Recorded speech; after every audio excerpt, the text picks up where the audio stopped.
There is something many people misunderstand after leaving a deeply painful relationship, especially one where manipulation, emotional imbalance, or narcissistic patterns were involved. Very often, you find yourself trying to rebuild your life while looking over at the other person and wondering how they seem to have carried on so easily, almost as though nothing significant ever happened. You may lie awake late at night, replaying conversations, trying to make sense of things that never quite made sense when you were inside of the relationship. You may be questioning yourself, questioning your decisions, questioning whether you asked for too much, or whether you somehow failed in ways you haven't really yet understood. And while you are sitting and doing this inner work, trying to process and heal, it may appear as though they have simply moved on. You see pictures online, you hear updates through other people. Maybe they already have someone else in their life. Maybe they seem happier, lighter, more alive than they ever appeared with you. And somewhere beneath all of that, a painful question often begins to surface. Did I really matter at all? Was I the problem? Why am I carrying all of this pain while they seem untouched? But sometimes what you are seeing is only an outer layer of the story. And one of the most painful things about relationships with narcissistic dynamics is that the outer layer often looked far more convincing even while you were inside of it. Many of these relationships are not built on mutual emotional connection that most people will assume. Instead, they slowly become organized around emotional roles that develop almost invisibly over time. Without realizing it, you may have found yourself becoming the person who constantly understood, constantly adjusted, constantly softened your own needs so someone else could remain comfortable. You may have become the one who kept the peace in the relationship, the one who absorbed emotional chaos and tried to return calm, the one who explained away hurtful behavior because you understood that the other person has pain, childhood wounds, stress, or struggle of their own. And because you genuinely loved, you kept believing that if you were patient enough, understanding enough, compassionate enough, eventually the relationship would become what you knew it has the potential to be. But healthy love does not ask one person to completely disappear so the other person can remain emotionally intact. And eventually, whether gradually or suddenly, something begins to shift inside of you. Maybe at first you didn't recognize it yourself, and you don't necessarily leave immediately. You don't necessarily see anything dramatic. But emotionally and energetically, something begins changing. You become tired in a way that sleep cannot fix. You become exhausted from carrying emotional weight that was never meant to entirely belong to you. You stop chasing conversations. You stop trying to explain your feelings 10 different ways, hoping that you will be finally understood. You stop making yourself responsible for another person's emotional state.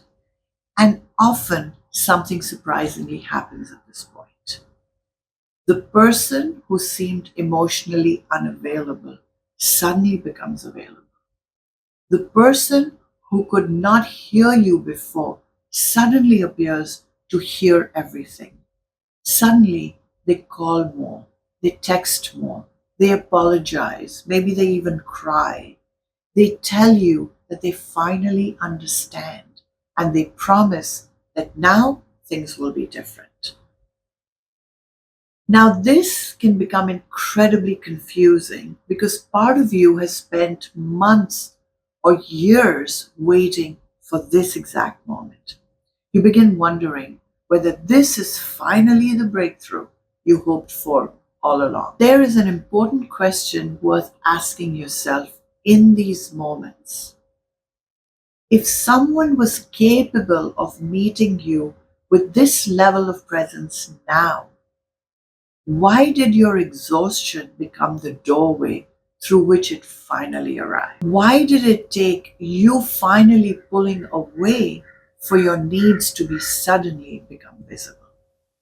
Because sometimes what looks like transformation is not transformation at all. Often it is the fear of loss, of losing the advantage they had over you, the fear of being found out, the end of the games they play with themselves, and being found out for the actual fraud they actually are. Sometimes it is the panic that arises when something familiar begins slipping away. This fear can create temporary change in behavior. And once they receive the expected reaction from you, they revert back because they know you still love them and care. And that feeds their wounding. But temporary good behavior and genuine healing is not the same. Real growth usually happens much more quietly than people imagine. It requires responsibility. It requires self awareness. It requires the willingness to sit with discomfort and ask difficult questions rather than simply reacting to pain. And if you continue holding your boundaries, another difficult experience often follows. Blame begins appearing.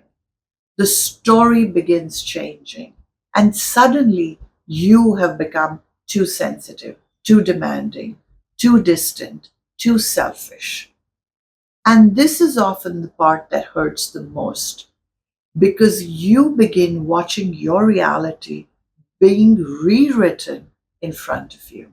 You find yourself wondering how you somehow became the problem in that relationship when you spent so much energy trying to hold everything together. People who struggle to sit with painful feelings within themselves sometimes project those feelings outward instead. Sometimes it feels easier to make someone else responsible than to face the emotions they do not even know they hold. And then comes one of the most painful parts of the experience. You see them apparently happy with someone else, and immediately your mind starts creating meaning around it. Maybe they changed. Maybe they are healthier. Maybe you simply weren't enough. But appearances often tell a very small part of the story. People can move away from discomfort very quickly while never truly moving through it. And while you are sitting in grieving and rebuilding yourself, you may actually be doing the harder work. You may be doing the work that eventually will change your life. Because at some point, healing stops being about understanding them and starts being about understanding yourself. You begin realizing that somewhere inside of that relationship, you slowly disappeared. You became so focused on maintaining the connection that you stopped maintaining yourself. You become so focused on keeping someone else emotionally stable that your own emotional world slowly becomes neglected. And this is where true healing begins. Not by asking how to make someone understand, but by asking yourself, why did I believe I had to abandon myself in order to keep love?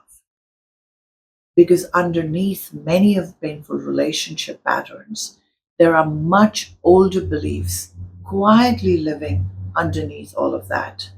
Beliefs that say, I have to earn love. I have to prove my worthiness. I have to sacrifice myself to be chosen. I have to become that someone who is needs me to be me. And painful relationships have a way of revealing those hidden beliefs. Not because you deserved pain, but because life often reveals what is ready to be healed. And eventually, you begin discovering something beautiful. You stop confusing empathy with losing yourself. You stop confusing love with emotional exhaustion. You stop confusing loyalty with self sacrifice. And you begin meeting a version of yourself that perhaps you hadn't even known for a very, very long time that existed within you. A version of you that still loves deeply, still cares deeply, still has compassion, but finally understands that you belong within the circle of compassion too. Because your ability to love was never the problem. Your humanity was never the problem. Problem was that somewhere along the way, you learned to direct all of that love outward while forgetting to offer the same grace to yourself.